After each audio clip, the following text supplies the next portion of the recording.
Shalom saudaraku yang dikasihi oleh Tuhan Yesus Kristus. Mari kita siapkan hati untuk masuk dalam doa syukur hari ini. Allah Bapa yang Maha Kudus, saat ini kami datang kembali menghadap Bapa. Kami mau membawa korban syukur kami di dalam pujian penyembahan kepada Bapa di surga. Kuduskanlah kami ya Allah. Layakkan kami di hadapan-Mu ya Bapa, agar penyembahan kami boleh sampai di takhta-Mu yang maha tinggi. Haleluya, kami mau menyembah. Mari katakan Bapa yang Maha Kudus. Bapa yang Maha Kudus, ini hamba-Mu, ini hamba-Mu. Mari katakan bersujud, bersujud, menyembah, menyembah di hadirat-Mu. Oh, Bapa yang maha mulia, Bapa yang maha mulia, ini hamba-Mu, ini hamba-Mu. Katakan layakkan, layakkan hidupku, hidupku menyembah Bapa.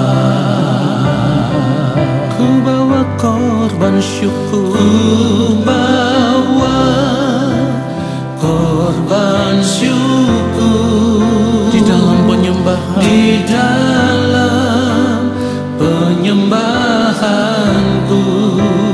Kiranya kan menjadi, katakan penyembahan, penyembahan yang menyenangkan-Mu. Yes Lord, kami mau menyenangkan Bapa.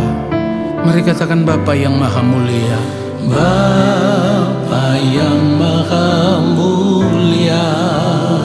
Oh, ini hamba-Mu, ini hamba-Mu. Katakan kepada Bapa, layakkan, layakkan hidupku menyembah Bapa. Ku bawa korban syukur, ku bawa korban syukur, haleluya, di dalam penyembahanku. Kiranya kan menjadi penyembahan yang menyenangkan-Mu. Ku bawa korban syukur, korban syukur, yes Lord, di dalam penyembahanku. Kiranya kan menjadi penyembahan yang menyenangkan-Mu. Mari katakan sungguh-sungguh ku bawa korban syukur, ku bawa korban syukur, korban syukur di dalam penyembahanku. Kiranya kan menjadi penyembahan yang menyenangkan-Mu. Penyembahan yang menyenangkan. Katakan penyembahan yang menyenangkan-Mu. Inilah korban syukur kami ya Allah. Kiranya itu boleh menyukakan dan menyenangkan hati-Mu. Haleluya. Mari kita berdoa. Allah Bapa yang Maha Kudus, Allah yang Maha Mulia, Allah yang Maha Agung, kembali kami ada di hadapan Bapa. Kami mau duduk diam di hadirat-Mu Tuhan, duduk diam di kaki-Mu ya Bapa, dan kami mau menanti-nantikan firman-Mu. Jamahan kasih-Mu akan menjamah kami pribadi lepas pribadi. Roh Kudus Tuhan akan membuat kami mengerti setiap kebenaran firman yang kami dengar, lalu kami mau hidup seturut dengan firman-Mu di sepanjang sisa umur hidup kami. Di dalam nama Tuhan Yesus Kristus kami berdoa, dan kami siapkan hati untuk menerima firman Tuhan saat ini. Amin. Saudara yang dikasihi oleh Tuhan Yesus Kristus, hidup sebagai orang percaya berarti kita harus sadar kita sudah tidak punya pilihan hidup yang lain. Pilihan hidup kita hanya satu, yaitu hidup hanya bagi Tuhan. Kalau kita tidak memilih hidup hanya bagi Tuhan di sepanjang umur hidup kita, maka itu berarti kehidupan kekristenan kita akan gagal. Perhatikan itu, kita akan gagal hidup sebagai orang percaya. Sebab untuk apa?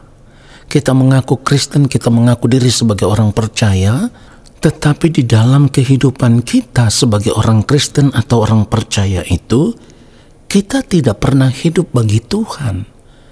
Kita hidup bagi diri kita sendiri. Karena kita masih ingin hidup menikmati dunia ini dengan apapun yang dunia tawarkan. Segala bentuk kesenangan hidup yang ditawarkan, kita masih ingin menikmati itu semua. Itu artinya di dalam perjalanan hidup kita sebagai orang percaya, kita memilih hidup untuk diri kita sendiri, demi kesenangan diri kita sendiri, demi kenikmatan hidup diri kita sendiri, demi memuaskan hawa nafsu diri kita sendiri. Dan kita menganggap semuanya itu menyenangkan hati kita, menyukakan hati kita, membahagiakan kita. Padahal sebagai orang percaya, seharusnya kita hidup hanya untuk menyukakan, menyenangkan hati Allah Bapa di sorga. Saudara perhatikan itu. Jadi kita perlu memeriksa seluruh keberadaan hidup kita dengan jujur saat ini. Apakah saat ini kita sudah hidup hanya bagi Tuhan? Ini yang harus kita perkarakan.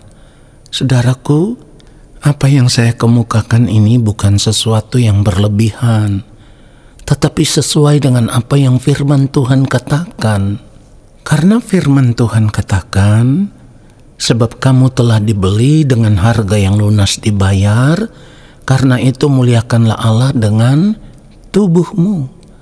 Pada ayat firman Tuhan yang lain dikatakan, jika engkau makan atau jika engkau minum atau jika engkau melakukan sesuatu yang lain, lakukanlah semuanya itu untuk kemuliaan Allah. Ini sama dengan hidup hanya bagi Tuhan saja. Sudah tidak boleh lagi hidup bagi diri kita sendiri, hidup demi kepentingan diri kita sendiri. Jadi mari kita perhatikan jejak hidupnya yang mulia Tuhan Yesus Kristus selama Tuhan Yesus hidup di dunia ini dalam keadaannya sebagai manusia. Perhatikan itu, saya ulang sekali lagi, dalam keadaannya sebagai manusia. Tuhan Yesus hidup hanya bagi Allah Bapa di sorga. Taat, merendahkan diri, hidup melakukan apa yang menjadi kehendak Allah Bapa di sorga di sepanjang umur hidupnya. Sekalipun Tuhan Yesus harus menanggung banyak penderitaan, tetapi Tuhan Yesus hidup dalam ketaatan tanpa batas. Saya katakan ketaatan tanpa batas karena Tuhan Yesus taat sampai mati, bahkan sampai mati di atas kayu salib. Jadi kalau kita hidup sebagai orang percaya, maka yang harus menjadi contoh hidup dalam kehidupan kita, yang harus menjadi cerminan hidup bagi kita, yang harus menjadi model hidup dalam kehidupan kita sebagai orang percaya, itu adalah hidupnya Kristus. Itulah kenapa seringkali saya katakan, ingat, standar hidup kita sebagai orang percaya itu hidupnya yang mulia Tuhan Yesus Kristus. Kalau kita tidak mencapai standar hidup yang demikian, maka kita akan gagal hidup sebagai orang Kristen. Kita akan gagal hidup sebagai orang percaya, bahkan gagal hidup sebagai anak-anak Tuhan. Saudara perhatikan itu. Dengan demikian seharusnya sekarang kita mengerti, kita harus berani menetapkan hati untuk hidup bagi Tuhan saja. Artinya kita memilih mati bagi dunia ini dan hidup bagi Allah Bapa di sorga. Orang yang mau mati bagi dunia ini dan hidup bagi Tuhan, atau dengan kata lain, orang yang mau mati bagi dunia ini dan hidup sama seperti Kristus telah hidup, barulah di ujung kehidupannya nanti, di kekekalan nanti, ia akan menuai keuntungan besar. Saudara perhatikan itu. Ini bukan berlebihan. Karena firman Tuhan berkata begini, Filipi 1 ayat 21, karena bagiku hidup adalah Kristus dan mati adalah keuntungan. Jadi kita harus sadar, keuntungan di kekekalan inilah yang harus kita kejar, yang harus kita perjuangkan. Dan untuk memperjuangkan akan hal ini hanya ada satu pilihan. Kita harus mati bagi dunia ini dan kita hidup bagi Tuhan. Itulah kenapa firman Tuhan katakan kita tidak boleh serupa dengan dunia ini, ya. Roma 12 ayat 2 bagian pertama itu kan sudah dikatakan, janganlah kamu menjadi serupa dengan dunia ini. Pertanyaannya kenapa? Karena orang yang menjadi serupa dengan dunia ini sama dengan orang yang menjadi serupa dengan iblis. Dan orang yang menjadi serupa dengan iblis, tempatnya itu bukan di dalam kerajaan sorga. Ini yang harus kita sadari. Jadi jangan menutup mata dan telinga kita terhadap kebenaran ini. Ya, saya katakan sekali lagi, orang yang menjadi serupa dengan iblis itu tempatnya bukan di dalam kerajaan sorga. Mari kita lihat tempatnya di mana. Matius 25 ayat 41 dikatakan, dan ia akan berkata juga kepada mereka yang di sebelah kirinya, enyahlah dari hadapanku, hai kamu orang-orang terkutuk, enyahlah ke dalam api yang kekal yang telah sedia untuk iblis dan malaikat-malaikatnya. Jadi kalau kita tidak menyadari akan hal ini, dan pada akhirnya kita tidak pernah mau berjuang untuk merubah diri supaya memiliki kehidupan yang benar-benar serupa dengan Kristus, saya harus katakan, akhir dari kehidupan kita ini muaranya itu adalah api kekal yang sebenarnya firman Tuhan mengatakan api kekal itu disediakan untuk iblis dan malaikat-malaikatnya. Jadi orang yang tidak setia kepada Allah sejak masih hidup di dunia ini, tempatnya hanya satu, api neraka. Saudaraku, kebenaran ini seharusnya membuat kita gentar di hadapan Allah. Kenapa kita harus gentar? Seperti yang saya sudah katakan tadi, kalau kita masih hidup serupa dengan dunia ini, itu artinya kita serupa dengan iblis. Padahal panggilan hidup kita sebagai orang percaya itu untuk menjadi serupa dengan Kristus. Jadi kalau kita tidak memperkarakan akan hal ini dengan serius, sekali lagi saya katakan, kita akan gagal hidup sebagai orang percaya. Roma 8 ayat 29 firman Tuhan katakan, sebab semua orang yang dipilihnya dari semula, mereka juga ditentukannya dari semula untuk menjadi serupa dengan gambaran anaknya. Gambaran anaknya yang dimaksudkan di dalam ayat ini tentu menunjuk kepada pribadi yang mulia Tuhan Yesus Kristus. Kalimat selanjutnya, supaya ia, anaknya itu menjadi yang sulung di antara banyak saudara.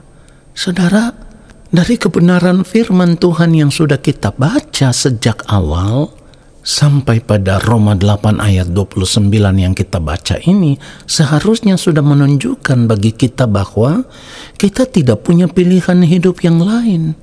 Kalau kita mau supaya dikenal sebagai anak-anak Allah di dalam kerajaan sorga, maka hanya ada satu pilihan, yaitu di sepanjang umur hidup kita, selama kita hidup di dunia ini, kita harus hidup hanya bagi Tuhan saja.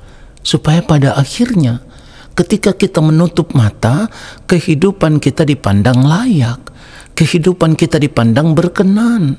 Saudara perhatikan itu. Jadi kalau kita hidup hanya bagi Tuhan, maka hal itu sama dengan kita sedang mengumpulkan harta bagi kita di dalam kerajaan surga. Sebab apa yang kita kumpulkan dan ingin kita nikmati selama hidup di dunia ini, semuanya itu akan menjadi sia-sia. Tetapi kalau yang kita kumpulkan adalah harta kekal, yaitu hidup dalam ketaatan melakukan kehendak Allah Bapa di sorga, yang juga sama dengan hidup bagi Tuhan saja, itu artinya kita sedang mengumpulkan harta di sorga. Ini yang dimaksudkan firman Tuhan di dalam Matius pasal 6 ayat 20. Tetapi kumpulkanlah bagimu harta di sorga. Di sorga ngengat dan karat tidak merusakkannya, dan pencuri tidak membongkar serta mencurinya. Lalu di dalam ayat 21 dikatakan, karena di mana hartamu berada, di situ juga hatimu berada. Dengan kata lain dapat dikatakan, kalau kita hanya hidup bagi Tuhan saat ini, maka itu berarti kita hanya menaruh hati kita di dalam kerajaan sorga. Tuhan Yesus memberkati kita semua. Amin. Mari kita berdoa. Terima kasih Bapa untuk kebenaran firman-Mu yang sungguh menyadarkan kami. Kami mengambil keputusan di sisa perjalanan hidup kami. Selama kami masih hidup di dunia ini, kami hanya mau hidup bagi Engkau saja ya Tuhan. Kami mau hidup benar, hidup suci, hidup kudus, supaya kehidupan kami boleh ditemukan benar-benar berkenan di hadapan Bapa. Kami hanya hidup untuk melakukan kehendak-Mu ya Allah di sepanjang umur hidup kami. Terima kasih Bapa, saat ini kami mengangkat tangan di hadapan Bapa. Kami percaya Engkau akan memberkati kami. Turunlah atas kehidupan kami segala berkat kasih karunia daripada Allah Bapa di sorga, rahmat cinta kasih dari Tuhan Yesus Kristus, di dalam persekutuan yang manis dengan Roh Allah yang kudus, menyertai langkah hidup kami dan memberkati kami sekarang dan sampai selama-lamanya. Amin. Saudara, terima kasih sudah mengikuti doa syukur hari ini. Tuhan Yesus memberkati kita semua. Shalom.